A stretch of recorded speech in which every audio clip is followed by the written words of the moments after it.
Oh, here we go. What's up, everyone? Welcome to not weekly Dama news, but a little interview that we're doing with a few interesting people who are doing different types of things, holding different concepts to share with everyone for 28 tricks later.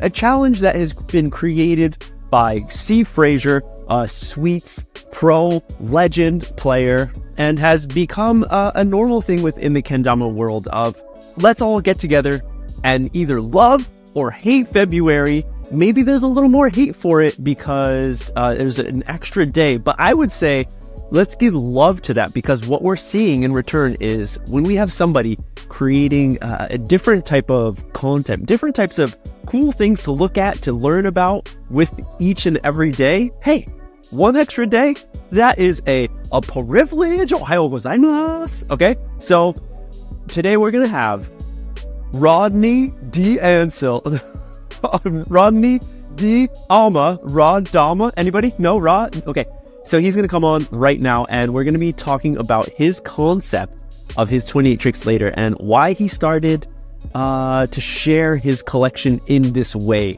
compared to just not spamming, I guess, creating a massive YouTube video of the whole collection that we have. Rodney's. Okay, so let's see. I got to request him. Did he jump in here? We got a bunch of amazing people in the chat hanging out right now. Where's Rodo? Rodo. So I think everyone has an awesome collection, right? And I think we would like to show it off. Other kendama players, when they hang out, when they've come to my place, it's just like, drool. Because you're just like, let me see this, let me see that. What do you have? It's such like a treasure trove to go through another kendama person's collection. And I don't know, maybe if it's the same thing goes with any kind of collection. If you're collecting stamps, that's my only one I could think of off the top of my head. Friggin' stamps.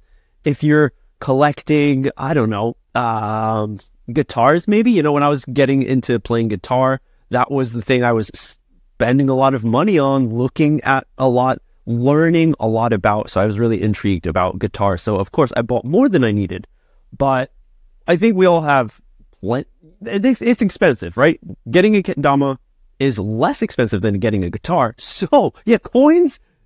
Just to not mention coins. I think my mom collected spoons from like around the world. All right, Rado has just joined. Hey, what's good, nerds? The hoods. Double hoods. Yo, nerding. Nerd attack. Right here. Nerd. Entertainment. Instagram. Thanks for joining. We're going to go into more of Rod and why you decided to, for the second year? Second year, baby. Second year sharing your collection. Okay. So let's go back. Let's backpedal for all the fixed geared homies out there to learn why in the first place you decided to, hey, I'm still going to do tricks, but I'm going to focus more on a kendama to show. I mean, honestly, I just kind of didn't want to put in the effort to like grind out like a hard trick every day. I was just thinking about it and kind of being like, I really don't want to put in this much. Like every day for a month is a lot. And I'm like, and I respect it so much and I think it's sick and I love to see it. But I'm like, I don't know. I've just done it a few times and just like having a job and shit. And I'm just like, some days I don't want to. Yes. But it turns out that I still do anyways. I do the story and shit. I still try and put a trick in. Yeah. A lot of them have already, even up until now, some of them have taken longer than I wanted to. I'll just do like this easy one. And I'm like, fucking grinding it for like an hour. What the fuck? Yeah. But like that's kendama for you though, right? That's it. And we've gone through like the OG years of when it started and stuff. So it's like you put in the time and effort and it's like we reached a point where it's like, what else? What else can be done? I still have the passion for it. I still want to take part in it, right? Totally. Like you said, you're still doing it, but just in a... Oh, dude, and all those old dusty kendamas feel the same way, They're sitting there. They might have tiny bevels. They might have short strings, 10-year-old premium strings that are stiff from like a chain link fence. But that last one. They still want to be played too. They still got some love. I thought it was like fishing wire, that last one, the Bolero. Is the frog one? Yeah, that one, dude. I was trying a slinger trick on that one just because it was like the string literally sat in a big loop, and it was like, whoa, it was super funny. So that thing too has a painted bevel. It's all painted, so it's slippery. I was trying to do bird tricks, and it was just not happening. No. So why did you decide to, instead of like creating like, hey, let me make a video of my collection, let me do it this way? I don't know. Honestly, it was just spur of the moment thing on day one last year. It was the thing where I had the idea, and I was like, you know what? I'm just gonna do it. I have this. At my old place. I live in a new place this year, but my place last year, I had like a hallway with all of my kendamas up on these shelves. So it was very like, you could like see them all. They're on display. Now I have a whole room, which is like still presentable, but less for the camera because you can't see all of it. But okay. And that's how it started. You just, but yeah, no, one day you just like, yeah, it was just something that I wanted to participate in 28 Tricks Later, and had the idea, and I just said, I'm just gonna try it out, and started doing it, and then it just kind of naturally felt right, you know. Like I started with my first ever Terra, and then did my second kendama, and then things just started coming to me, you know. Dude, awesome. All right, well, there's a bunch of people jumping in right now, so just to let you all in on it, doing a little interview with Rod about his concept of 28 Tricks Later. Towards the end of this, we're going to be hanging out for like about 30 minutes. Towards the end, we're going to do a Q&A. So if you have a question, go down and use that little question tool and ask us a question, okay? We're going to answer it. So, okay. So that's how you figured it out, yeah? And you was there ever a doubt in your mind, like, ooh, 28 Damas? Do I have 28 Damas?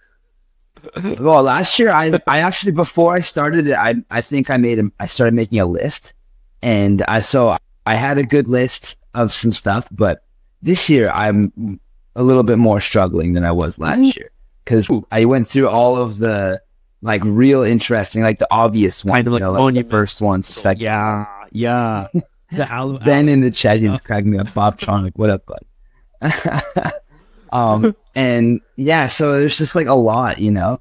But not every kendama has a story to tell in the same way, you know. Like I don't want to just be like, oh yeah, this is the yellow Zora, here's a trick.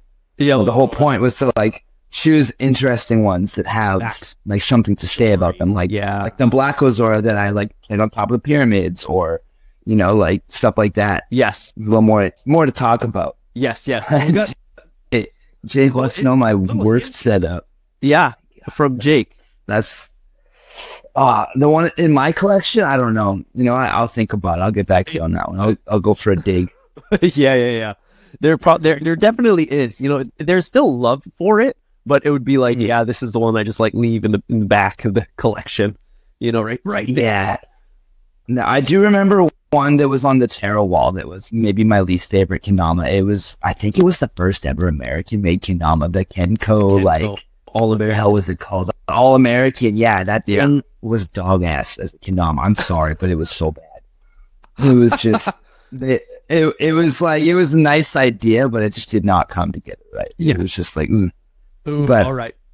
Anyways, okay, because I feel like all kendama players, we probably have, especially if you're an old head and been in it for a while, you have a lot of kendamas.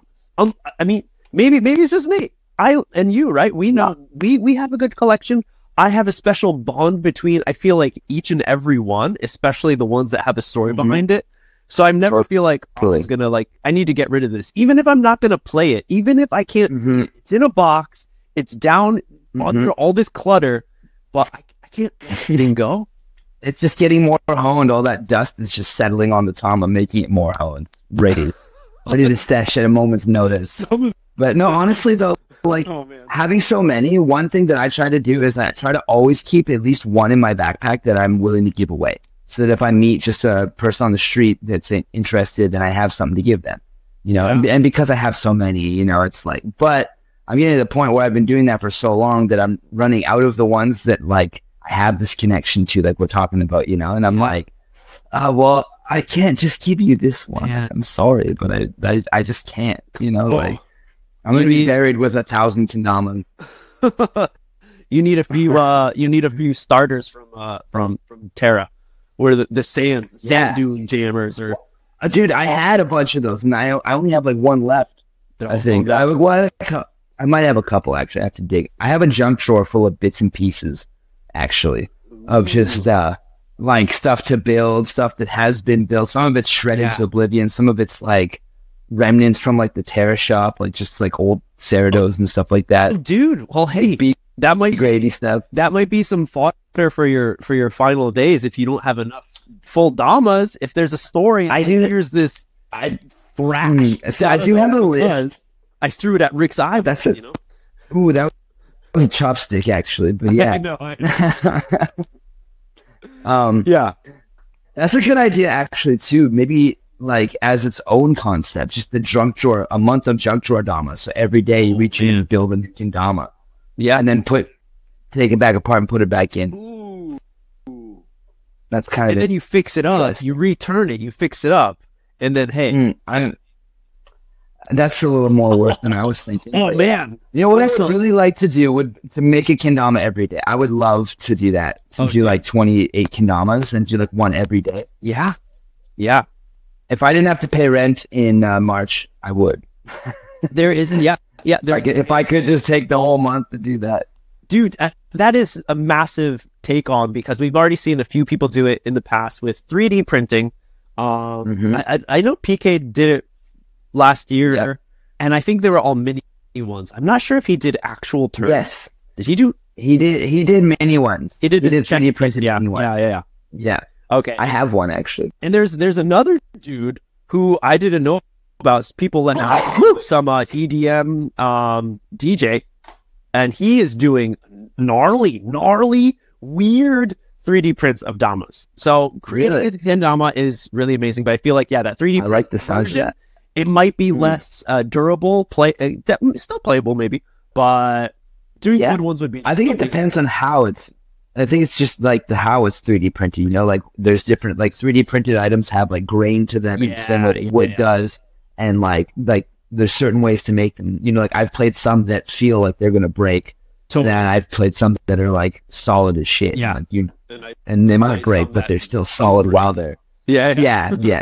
And there's that, you know. That too, just but hey, all of them do that. Wood does that too, right? So now that you've gone through a good amount of your collection, going back through them, was there anyone that you picked up that you were like, oh, I should maybe put this Tama on another Ken, or let me reset this. Let me put this back for I'm going to bring this to the jam today. Actually, I've kind of gone into that a little bit. And it's funny, just like, I was saying I did this because I didn't really want to grind on hard tricks. But really, I just hopped into the old realms of the tiny pebbles and the short strings. So I'm still doing tricks that I want to be stoked on, that are like tricks that I would normally do anyways. Yes. But I'm doing them on a fucking TK or on like an Azora with like. So it's super funny. So, but in that realm, I also have like been playing a TK more often. I found one at a thrift store in Japan last I was there. And so I've been playing a TK a little, and I've been carrying that thing around with me a bunch. I'm trying to think if there's anything specifically from one of the days that I've been. I mean, today I did the Bolero, the Mexican one, and I've had the little guy with me a lot. Okay, I carry that one around. All right, that's a nice jammer. Because for me, dude, like just recently, like I grabbed the penguin, the deal with the penguin. Nice. Stripe, and I was like, it's classic. I'm like, the lunar balance is really, really shoddy with this paint, but I tried messing around with this on a newer can, and I was like, okay, it's not too small of a Tama. I think it could still work. Maybe if I chrome key it up or coin, just if I coin that bevel to make it a little more honed. Possibly, this might be something that can have another life, a second life, a reborn, if you will. I have done that with some Tamas, actually. I do have some that I've done that with. And it's kind of sick. Like some Sweets cushion clear ones and stuff like that, some older ones. Dude. It'd be funny to do that with like a Mugen Tama, just Sesh Mugen paint. I mean, and just massacre that bevel. Or even. And Lord knows the Muso Tama, the Muso Tamas, bring those back. Like dude, the Muso Tamas, that actually, now I'm remembering, it's right behind me right here. This guy, the like glacier turquoise. Oh yeah, this was one of my favorite kendamas of all time. That was like, I remember getting this one and being like, this is the most lunar hone thing on the face of the planet. Yeah. Oh, you know, like it was so sick. Yeah. And I've thought about just like you said, hone that bevel in a little bit, give it some love, and then bring it back. But I don't know. I do have a lot of Tamas. Yeah. Yeah. Word. All right, bro. Let's hear, what do you want people to get out of your month of collection, of showing off the collection, hearing the stories? Honestly, I'm just here for some entertainment value. I feel like, you know, like I want to share my stories of the things that I've gotten to experience and the fun little tidbits that most people don't get to hear about, you know, unless you're in my room with me going through the collection, which doesn't happen too often for most people. So yeah. You know, exactly. But yeah, I would say that. And like, you know, like I said, like I don't want to grind super hard on tricks, but like I am still trying to do like tricks that I'm stoked on, you know? So like I'm not like just earth turning every time, you know, like, oh, let's do an earth turn. All right, there's your trick, nerds. Story again tomorrow, you know, like I'm trying to do a little bit of like some cool stuff in there as well. Dude, the double slinger on that frog guy was gnarly. I was like, oh shit, you know? Yeah. Making actual I was stoked on that. As I was looking at it, not just leaving whatever comments of fire emojis or LOLs or something, you know, real reactions were happening while I was watching that. Hell yeah! So you're throwing it. That's what's up. You're going in. You're going doing tricks and shit. Mm-hmm. Dude. Heck yeah! All right. Well, hey, I even yanked a bolero today. I tried to do most of the stuff in Spanish. So I learned Spanish a little bit in Mexico, and I like talked to like my Mexican homie I work with a bunch and whatnot. So like I just went for it, and I was watching it afterwards. I was like, shit, maybe I should have re-recorded it a little bit and did a couple things differently. But I think I had fun making it, and this is also part of it too. So I just kind of just do it. I don't like have a script. I don't have like, I just turn it on and go kind of thing. And I don't edit it too much either for the most part. Dude, which is one thing I think a lot of people can, you know, almost subconsciously take from your videos, because 28 tricks later, the majority of people look at it as like, oh shit, this is going to be difficult. I have to learn some new or get this new thing down within the day and post it and all this shit. And what's my camera angle going to be? If there's someone who thinks about that, what kind of music am I going to set to it? All this stuff can make it so much more difficult. But you're showing that, hey, just set it up. Don't think too hard about it. You're able to do it, right? So I feel like it's really all how you look at it, your perspective on the challenge. If it's going to be something that is going to kill you, or you're going to hate at the end of the month, or something that you're going to feel like you did well, and you were still able to, like, you know, control the rest of your day, of your own life that you have. Yeah, totally. And I have like noticed that I've been learning stuff along the way, you know, like this year and last year I had a different place. So being in the same place, I have like my film setup kind of set up from the get-go, right? And like with this one, like at first I wasn't in Vancouver. The first 4 days I was still in Atlanta. So I was like just with homies and stuff, but I was like, yo, you gotta film something quick and use one of their kendamas to still keep the theme, whatever, right? So I was already in it by the time I came home from a flight, you know, was kind of tired and had to still do this and yada yada, and figure out the lighting and stuff. So the first couple of days I actually used my phone, but now I've been using my GoPro. And then like getting my lighting situation is very strange. I don't know if you guys noticed it, but I feel like I look like crazy. The lighting is crazy in my videos. I've been trying to figure out a way to do it better, and I just don't have the equipment or the time to like do it, because I'm also working full time. Yeah, do all this other stuff, and it's, you know, life things. So I'm like, exactly. Nah, it's just it is what it is, and I'm getting a fucking trick in for today, and that's really what it's all about. You're getting the trick in. You're showing off the Dama. You're telling the story of the kendama, and I think those are like the three main points that really make your concept stand out from others. Possibly, I also have a couple more. Yeah. That's true. I mean, yeah, but I also have two more little low-key more things that I do every day that I don't know if everybody's picking up on as much, but I have a different Dama shirt every day. Okay. One of them I reused from last year already without realizing until afterwards. I was like, but I haven't reused one other than that one since last year.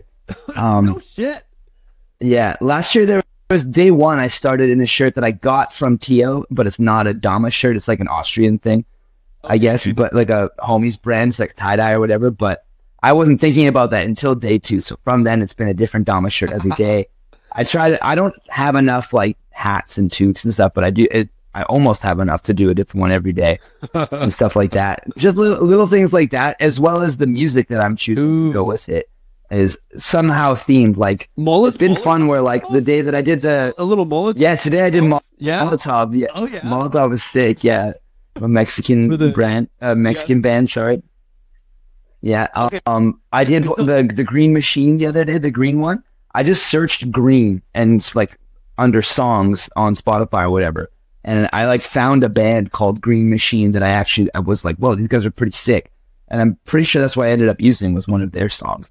Oh, you know, and it's like, I'm discovering shit as well through all this. So what was the connection with the Pantera song?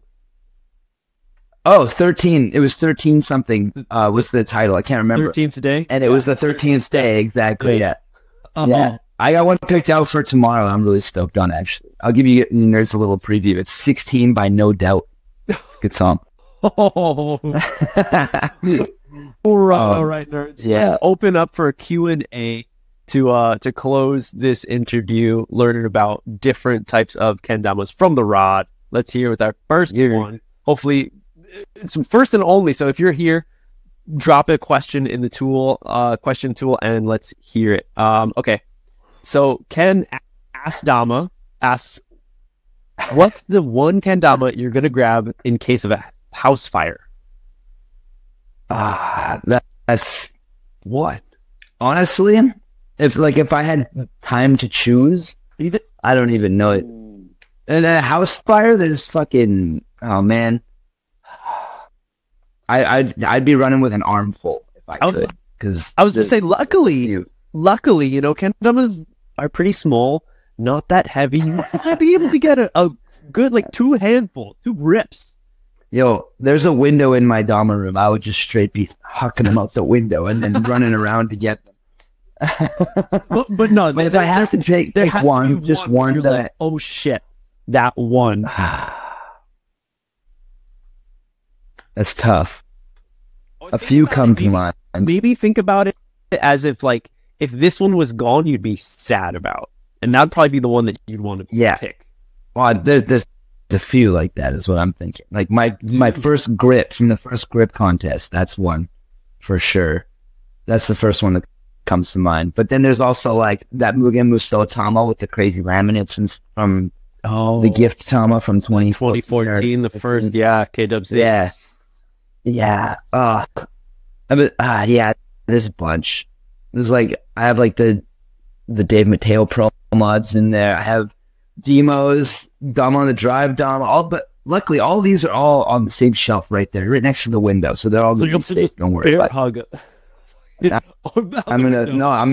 hug them and then just jump out the window just like a fucking sardine out the can, out the flaming can. Oh, nice. We got more questions popping in. BJ, nice. Hey, Dama, what are some really cool kendama like toys that exist around your world? Around the world? Man, there's a lot. I have another little thing I have going on that I don't know if a lot of people know is I have a little tattoo collection going of toys and stuff from around the world. So the first one I got in Mexico, and it's a taco, and taco playing bolero. And my pants won't go up high enough. I'm going to have to pull my pants down to show you. There we go. Getting naked on the nerds. Let's go.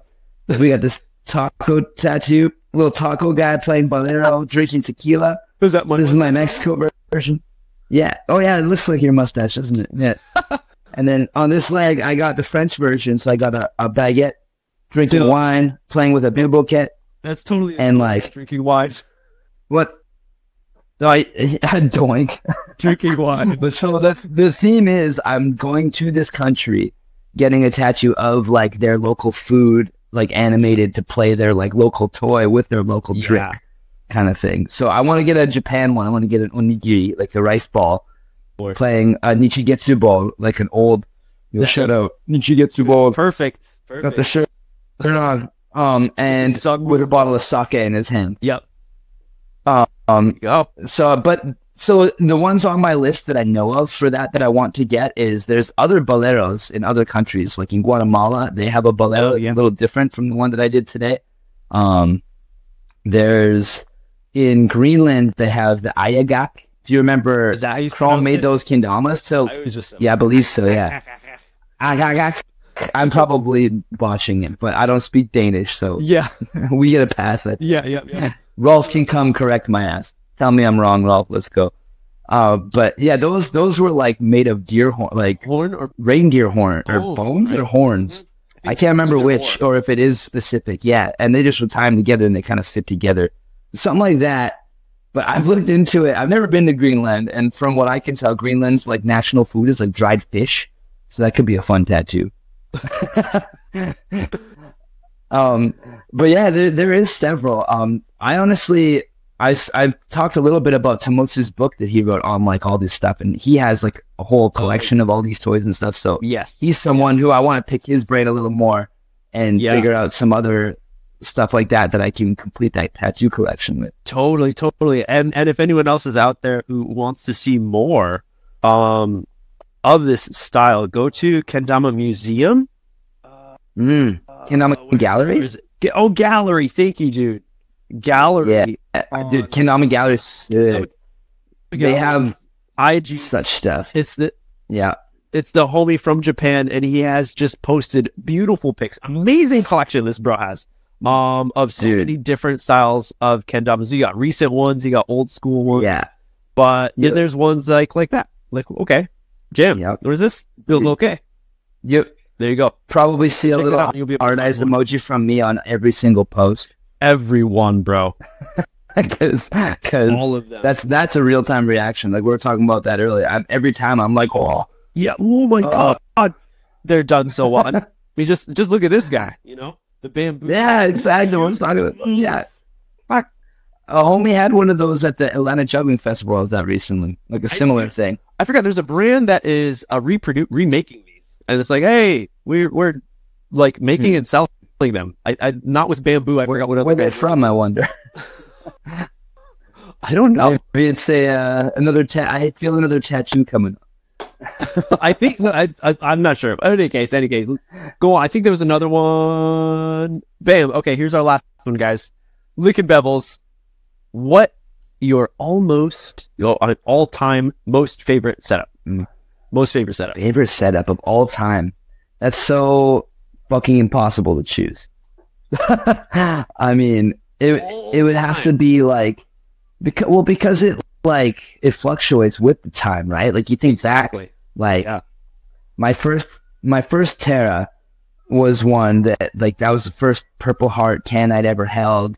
That was the first, it was on a TK Dama, which back then was like the most honed thing you could get. Oh. And I remember just absolutely crushing that thing. And I learned so much on it.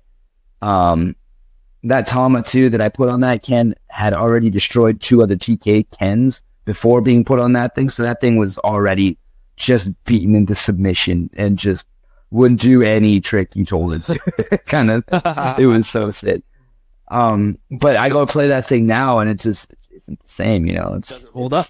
It's old. All right. It's like it's just small holes, shit like that. It doesn't have the same effect. So yeah, can I nominate one for you? Yeah, I would say the Plasti Alex. Ooh, actually, yeah. Think about it, and you bring up the point of depending on the time, the generation of the kendama, it can really vary. But that one, you're going to be hanging out with that thing forever. Dude, you're right. Actually, that might be the one, just because it's it's timeless in a way. Yeah, it might not be like the grippy, tackiest, most honed, but it's not. It's far from it. But it's playable and it's gonna go with you. That's the whole point of it. Yeah, it's challenging and it always will be. Roof. Everyone. So there you go. There's your answer. Thanks for hanging out with us, nerds. Not doing a Dama nerds, but hey, there should be one hopefully coming soon. We got a few in the bank. Just let everyone know. You know, I'm working on multiple shits. There's so many projects going on. But hey, here we are just doing a little interview because for 28 Tricks Later, there's a few people out there doing different things, different style concepts. So I just want to feature a few of them by doing a little interview every week. But hey, I'm going to be doing more interviews, not just with 28 Tricks Later, but other things that are happening in the current news of Dama. So be on the lookout. Keep on hanging out with Kendertainment here on IG. And thanks for the time, bro. Nerd. Yeah, but always happy to be with my fellow nerd on the nerd stream, rolling this nerd ball down the hill, bigger, doing the thing. Hells yeah! It feels weird to do this so short. I'm like, look, we're done already. We're like, wait, what? I'm like, what? Yeah, usually I'm like about to burst with urine because I have to go to the toilet so bad for after 3 hours of talking. No, we're good. We're good. Everyone, thanks again so much. Perfect. And we'll see you on the next one. Much love, all you nerds. Keep it clean.